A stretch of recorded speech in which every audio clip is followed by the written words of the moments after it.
Morning world, it's Tuesday the 1st of August 2023 and I'm having a quick look at what's coming up during August.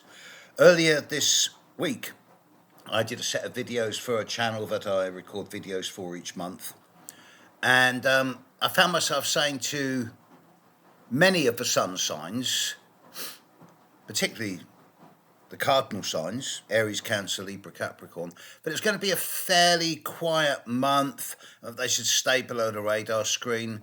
And I said to the fixed signs, Taurus, Leo, Scorpio, Aquarius, that it was also going to be a time where you're going to be reassessing and reevaluating. And the mutable signs, well, they're getting hammered, particularly, well, all of them actually, not so much Gemini, Sagittarius, but particularly Virgo and Pisces, and that's for a number of different reasons. After I did those videos, I did a global one, and I thought, it's going to be a relatively quiet month, but then I got to thinking afterwards, maybe not. So let's have a look at August 2023 and see what's going on. Today it's full moon at 7:33 p.m. UK time, and full moon in Aquarius.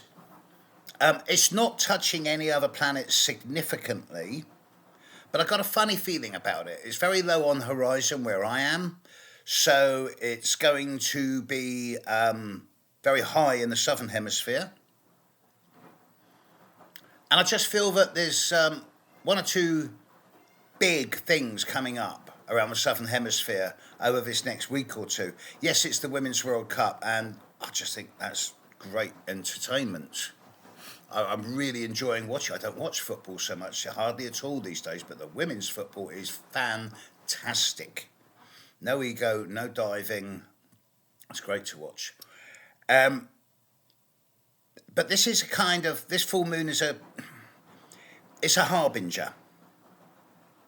Okay, it's suggesting that there's things to come. Now, when I say there's things to come, we're clear of that Mars-Saturn opposition now. But now, as I speak, Mercury is opposite Saturn. Today, tomorrow, the next day. And it's not a particularly brilliant time for clear communication, but it is a time if you're going to communicate for yes, no, black, white. Clear, objective, detached, impersonal. Not a lot of room for feeling and emotion at the moment, especially with the full moon in Aquarius, which is not that hot on overt displays of emotion. But as we get into the month, firstly, it's a very rare thing. I don't think I've ever seen this before. There is exactly 15 days between the full moon and the new moon. Now that tells me that over the next 2 weeks, the moon is going to pull back from the Earth. It's going to be a distant new moon. The moon's going to be as far away from the Earth as it normally gets on the apogee, because the distance between the new full moon today and the new moon in 2 weeks' time is exactly 15 days and 10 seconds. I've never seen it that precise before. And the full moon, the new moon that's coming up on the 16th of August at 10:39 a.m. in the morning, is very, very strongly square Uranus, with the sun and the moon square Uranus in Taurus. So this is the new moon in Leo, square Uranus.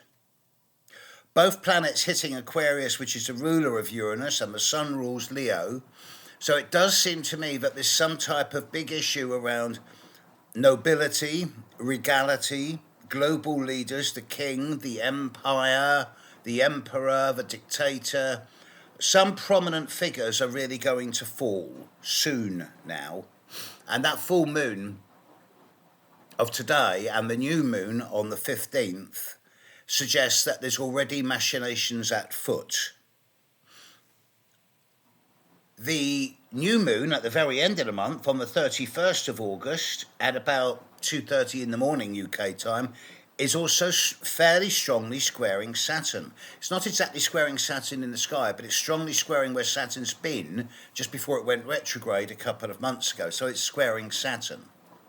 So with the new moon on the 16th and the full moon on the 31st being very challenging around authoritarian figures, I do suggest that there's something coming up which is going to not so much surprise a lot of people, but shock a lot of people with perhaps the severity or even the savagery of it, because there's going to be a sense of ruthlessness about these moons.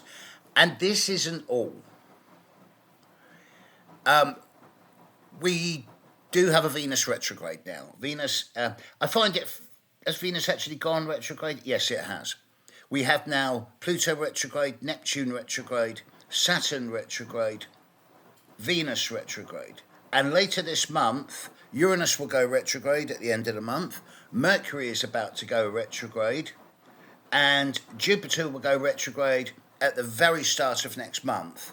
So 5 weeks from now, every planet in the sky, bar Mars, will be going retrograde.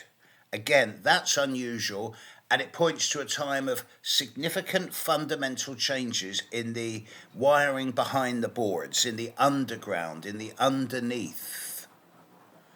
It suggests on the surface a lot of reflection and reassessment, but underneath there's a lot of machinations going on, and there will be changes in the outside world, of which the results will not even begin to become apparent until the Mercury retrograde has stopped, which won't be until the middle of next month. Mercury doesn't go retrograde until about the 22nd, 23rd of this month. But as of today, I think, is it today? No, it's a few days' time. As of Thursday, Friday this week, we are in Mercury retrograde shadow. It's in Virgo. It's going to be spending a lot of time close to, but not exactly opposite Saturn in its retrograde pattern. When it stands still, it's going to be strongly trining Uranus, which is quite nice. And with Mars also in Virgo, although moving into Libra at the end of the month, the desire for things to be done properly and to get to the nitty-gritty of things, to work out the details of what's going on, with a Mercury retrograde is likely to be quite frustrating. This is not a month for major movement forward at the personal level. For most people, this is a time of reassessment, reevaluation, reconsideration, looking at what's happened so far to you individually this year, and now stepping back and reassessing it and asking yourself, okay, have I made the right choices? If so, let's move forward. And if I haven't made the right choices, then how can I make amends? How can I correct things? How can I then move forward? Although I said this is a time of reassessment, it is. Actions will not begin to take place on this until mid-September. So for most people, I'm saying, look, just don't make big changes. It's not a good time to make sudden changes, of course. Not with so many planets going retrograde. Once Mercury stops going retrograde, we'll start to see the first signs of the tides changing, because from then on, we'll start seeing the outer planets in the sky beginning to stop going retrograde and start moving forward. And the more we get towards the end of the year, the clearer things are going to become. And the more we get into the last 2 or 3 months of this year, there's going to be very fast actions indeed. But this month, yeah, no rush, take your time, think about things deeply, and no knee-jerk actions or decisions. You can make decisions, but no actions. Not this month. You'll only end up shooting yourself in the foot. Okay, catch you later, world. Bye.